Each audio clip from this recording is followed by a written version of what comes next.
The wife I knew before 2010 has changed. We're in discovery to find out who my new wife is. And this my new wife is also in a discovery to find out who is she now.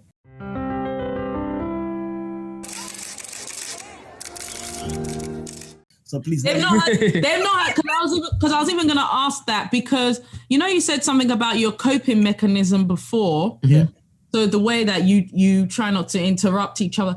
So like since 2010, how, I know it's been 10 years now, but how has the dynamics, would you say, of your relationship changed? Obviously, you had the 4 years before when everything was, it wasn't, it was okay. But then obviously this happened, and this is to do. Beautiful question, but she will start. Yeah, they say like your brain is what you are. And you said something about who am I? So how has it changed the dynamics of your relationship? Well, it's where we are. If I'm just being, again, totally honest, it's where we are. And I think actually since the lockdown, so let me go there. I'll start from the lockdown. Since the lockdown, I've been, you can say that the lockdown forced me to confront myself. It forced me to realize and to accept that the acceptance that I thought that I had accepted about what happened in 2010, I hadn't actually done that. I was just existing. That's just 10 years after.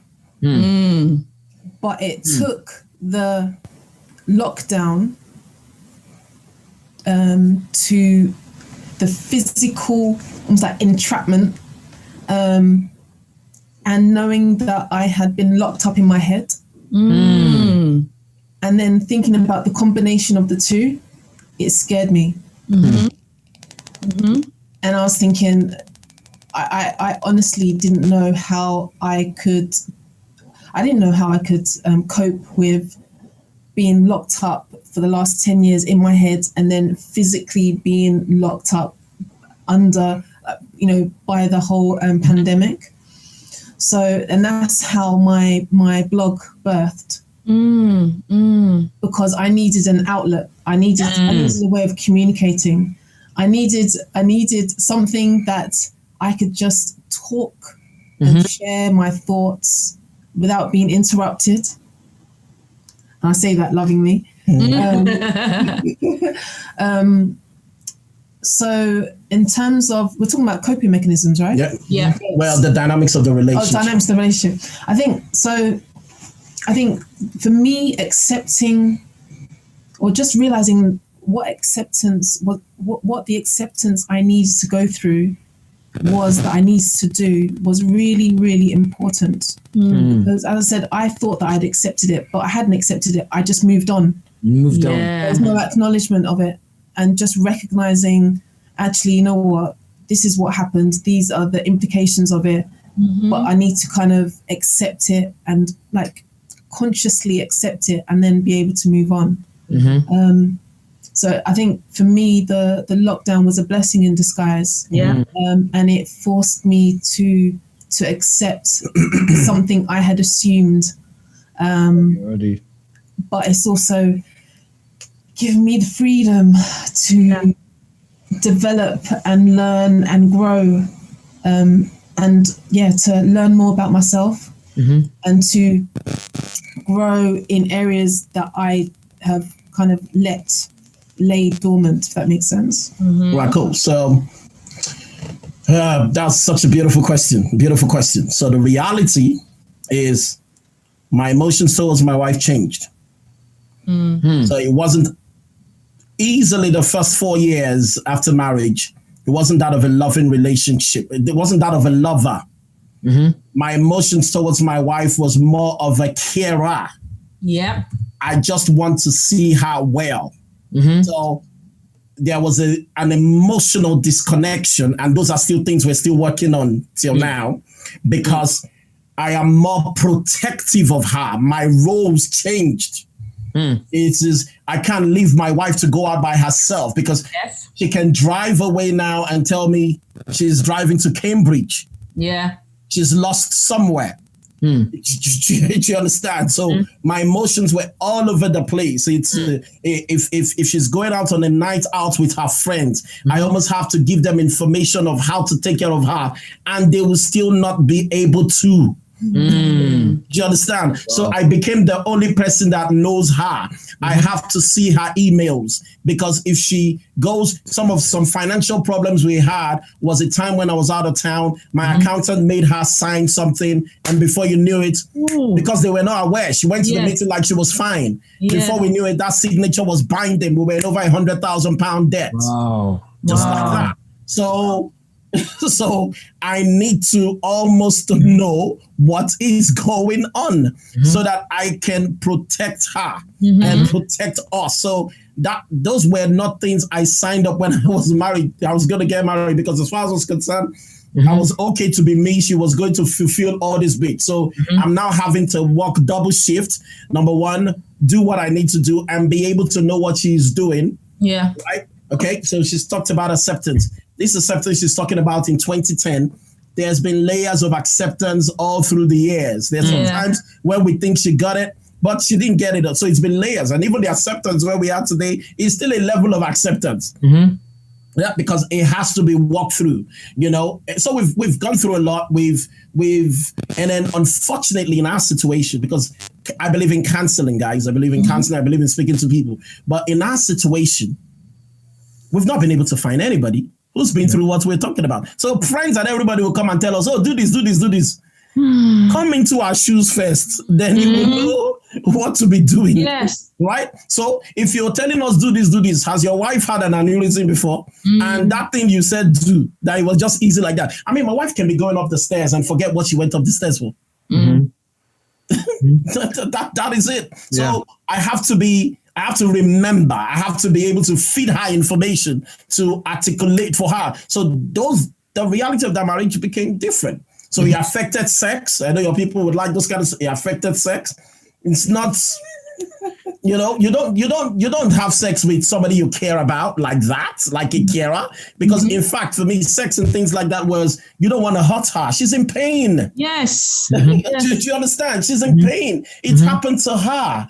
Right. So you're now going to be thinking about your own needs and all that. Really? Are you really a man of God? Yeah. I still be thinking about that kind of thing in this kind of situation. Do you understand? So all that whole stuff affected us. Well, we had 2 children in that same time, because I think Mr. Man had to help himself somehow and the children came. But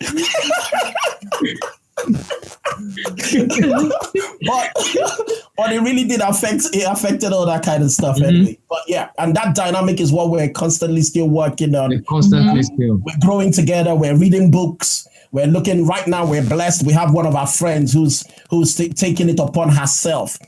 Every Saturday, we have a session with her, and she would go get information for us. So she's taking it upon herself that she wants to figure this thing out. You know, and that's been the difference. We've gone for counseling, we've gone for people just tell us all kind of rubbish. But this particular friend has been doing loads of research, and from the research she's getting, she comes to us, shares with us, push us in that way, and it's been helping. Yeah. Wow. So guys, if you're listening, if you're a doctor, if you're anything, we're up for any form of help you can send our way. We'll take it and all that. Yeah, but that's how it's been. Yeah, I love that.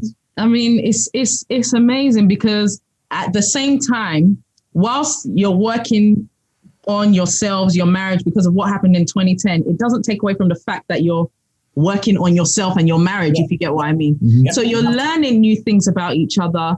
You're learning how to communicate with each other. You're learning how to work with each other. And I'm sure that obviously none of us are perfect. You don't get it right all the time, but I feel like you guys are learning, you are evaluating as you go along, which is just and you know what? Amazing. You know what? If I'm being honest, there's still a so when people hear this story, they hear it happened to her. But there's an it happened to me version that is still not as important, even with me. Yes. Right? When it kind of hit me was when she started seeing a psychotherapist, right? And they asked the question, they said, were the kids here before the baby came? And we were like, no. When the kids here before. When the kids here before, when the kids here before what happened. Yes. We're like, no. And the psychotherapist was like, do we know that that's one of the best things that's happened to us? And we're like, why? They're like, because if the children had come before this happened, those children will be in trauma forever. Because for them, the mom they knew before then, they would be confused, however, how small they are. Because the picture of the mom they knew and the mom they would have known after that, they would never be able to marry it. So for the kids, so sometimes when things are happening, you don't know what God is up. We could have been there saying we didn't have children and all that. Exactly. For the kids, it was good that they came after because the mom they know is the mom they know. From 9 months, my daughter will go and help her mom keep her phone near the door, things like that, because they figured out, oh, mom may forget. That's the mom they know. Do you understand? But when you think about it that way, then I now had to think. That means I'm probably still in trauma myself. And that's the reality. Because I knew a wife before. That wife has changed, I can tell you. That wife, the wife I knew before 2010, has changed. So we're in discovery to find out who my new wife is. Right? And this, my new wife, is also in a discovery to find out who is she now. Now she needs to find out. That's why growth is important. She now needs to find out who is she now, so that I can then find out how am I supposed to support this new person for us to now understand what our new marriage is now all about. Yes. You understand? Yes. So constantly working on it. Whatever version we have today is what we're working with. Tomorrow that version will change. Wow, thank you so much for sharing, guys. I think we're going to be wrapping up now. If you have been blessed, ladies and gentlemen, time has passed. Is this not offering time? It's already. I'm not sharing offering with you guys. It's already 8:30. Okay. Oh, God. Already 8:30. Okay. So, guys, we're going to take a few questions. So on Zoom, use the Q&A section, and on YouTube, leave some questions in the comments. Okay. And we'll take a few questions for the guests. And we'll try to answer your questions, as many questions as possible. Okay, yes, abundantly blessed night. I'm glad you were blessed. We're so happy that you guys have been blessed. Okay, and just a quick reminder, okay, we have this book, okay, your latest authors. It's called Marriage is Easy as ABC, right, whereby we use the letters of the alphabet to explain what marriage is for us and what marriage could be. And we talk about a lot of the things that we have talked about, tonight, in terms of commitment, in terms of understanding, communication, and all of that, how in marriage these things will change, but you have to constantly look for avenues to be able to renew, to be able to continue. Okay, so this book is going to be out next week on the 20th of November. Okay, a lot of pre-orders have been out and we have started shipping those out. So feel free to please go to the website and pre-order at ayopedavies.com and also on Amazon to get your copy of the book. Okay, this book will bless you. And just to also let you know that Aaron, as I mentioned, is a transformational coach.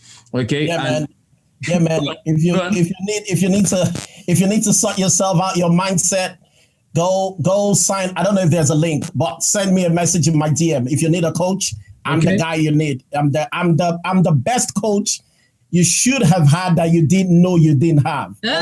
Give them. Now you know. If you need help, men, especially, let me speak to men.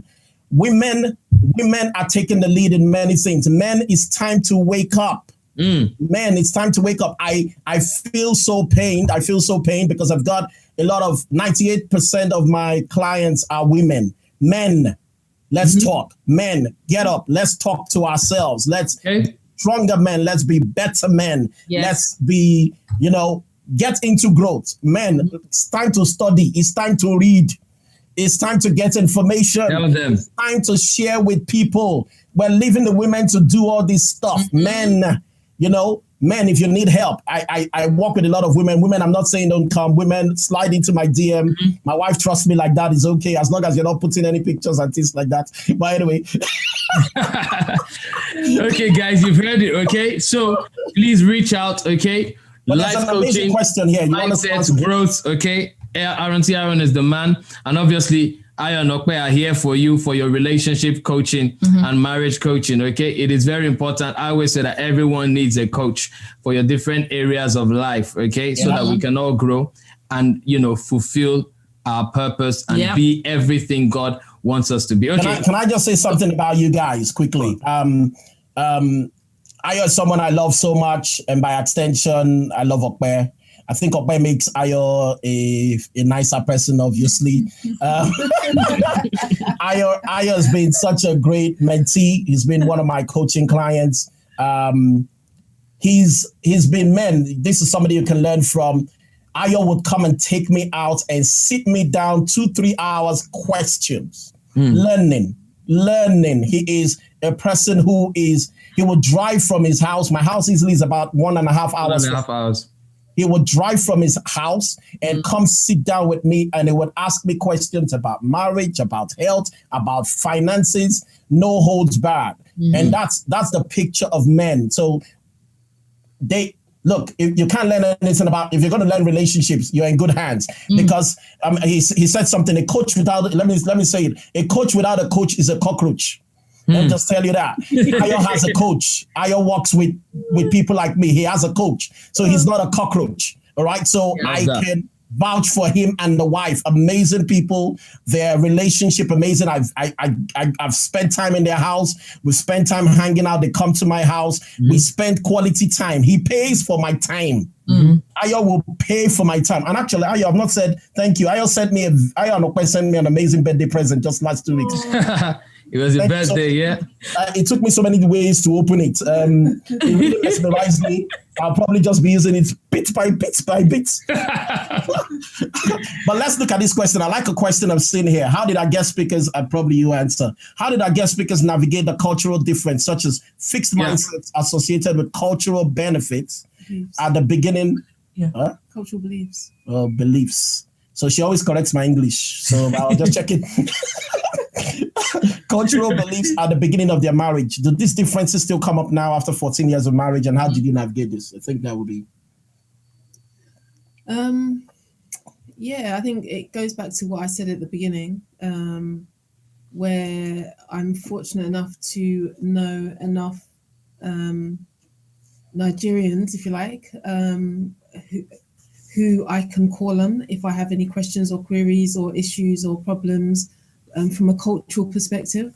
So I think that's the first thing. I also have pastors that I'm close enough to who I feel very confident to also engage with if there's a cultural difference that I just don't understand or I think is just wrong or I just have a conflict with. I feel actually quite fortunate enough to have people around me who I can call on if there's a challenge or issue in that area. Do they still do the differences still come up?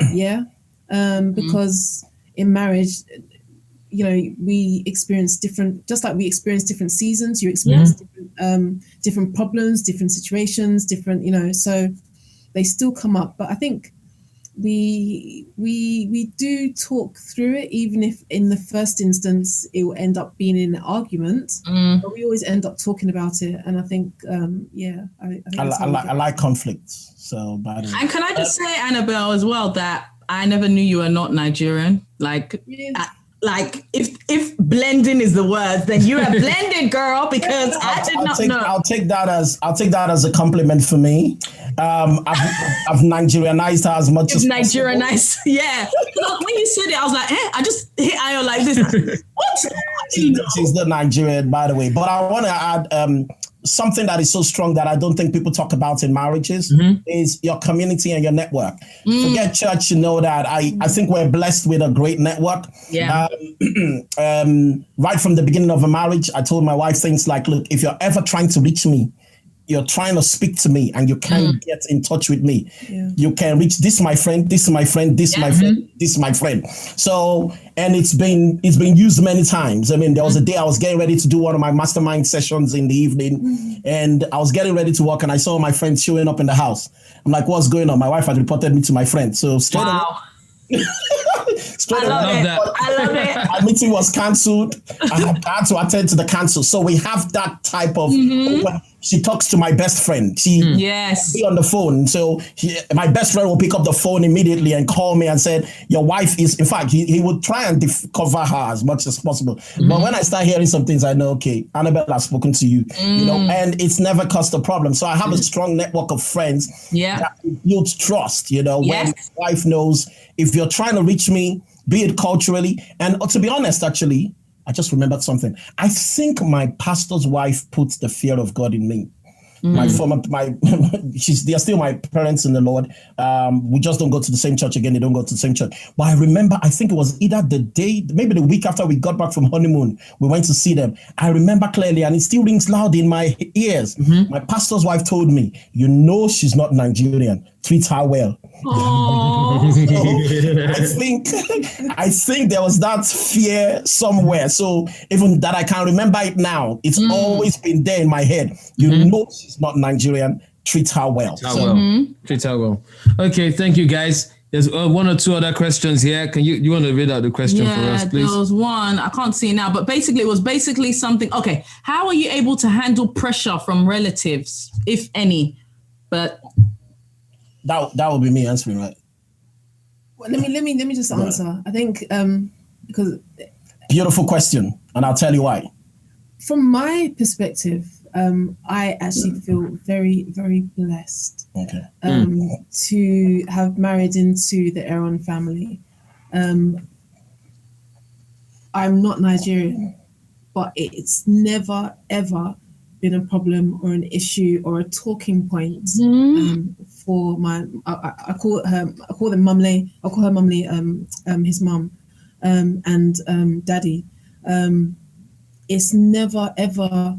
It's never been a barrier. It's never been an issue.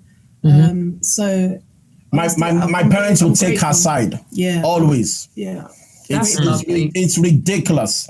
My parents, my mom and her are very good friends. My parents.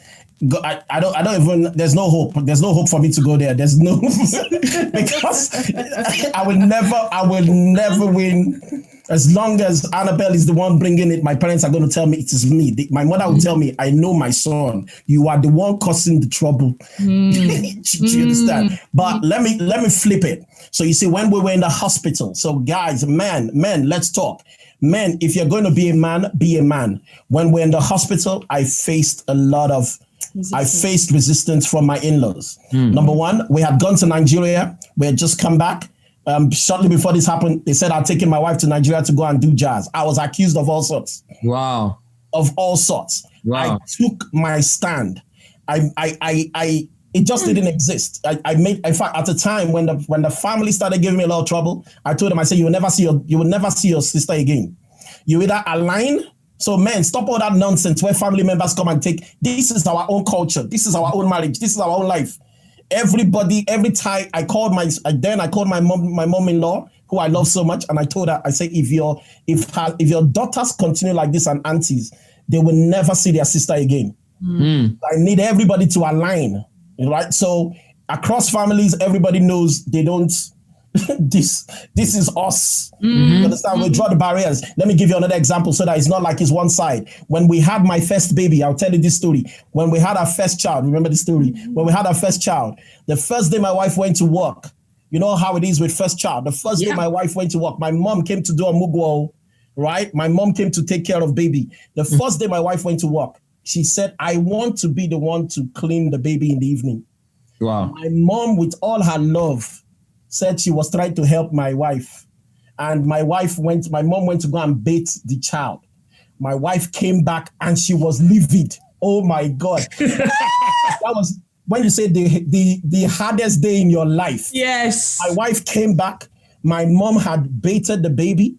My wife is angry, but I said, I want to bathe my baby. I go to my mom. My mom tells me, but I am trying to help. I go to my wife. My wife said, but I said, don't touch the baby. So I go up, I come down. My wife. So you were the middle man. You go up again, you come down again. My mother is angry. My mother, wow. Peacefully, I just told my mom, I kid you not, it's time to go Wow. That was it. This is us, because there were a lot of those minor things. My mom is trying to help. I said, we'll figure it out. At that point, I love my mom so much, but my mom was not coming to come and affect what we're building. If my wife does not need the help, we'll suffer together and figure it out. Right? Yeah. So I thought my mom was here to help, but if that help is not causing too much trouble, I bought my mom a ticket. Mommy, we love you. Thank you, ma. Thank you, ma. We appreciate you. I love that. Thank you so much. And I hope that answers the question. Okay. I think that was a good question and amazing response. So thank you. We have a question here. I think this will be the last question because our time is gone. Okay. It says, I have a question, sir and ma. How did you solve conflicts and disagreements when your wife was forgetful about the things that happened? Did you still bring the issue up to be talked about or not? What would you advise a young couple on conflict management? Okay, so. So we're still going through that, but let me just say, my wife, see, everybody has something they bring into marriage. So my wife, thank God, my wife had mentored me is the word I used. Had mentored me early in the marriage on conflict. Wow. I'm your typical African man. So, when I hear people say they've not spoken to their wives for days, they didn't eat, it's never happened in this house. There's been no night that me and my wife did not talk, that we're angry. It's never happened, but it may have happened. The only reason why it's never happened was right from the beginning of marriage. It doesn't matter how difficult the conversation was. My wife would insist we had to talk about it. I love that. So it was uncomfortable those days. But it was uncomfortable. But my wife always insisted. So my wife taught me how to talk about conflict, not knowing what was going to happen. Now, reverse is the case, right? She's the one that may not, because of everything, she's the one that may not want to get into conflict. I'm like, no. Let's fight now. If we're going to fight, it's okay. But we fix it. We fight through it and get better. So, but at the initial stage of the marriage, she's the one that taught me that everything has to be talked about. Yeah. You want to add to that? Yeah, cool. Love that. Okay, guys, and I think we can wrap it up here. Yeah. Okay, we just want to seize this opportunity to say thank you once again to Mr. and Mrs. Aaron.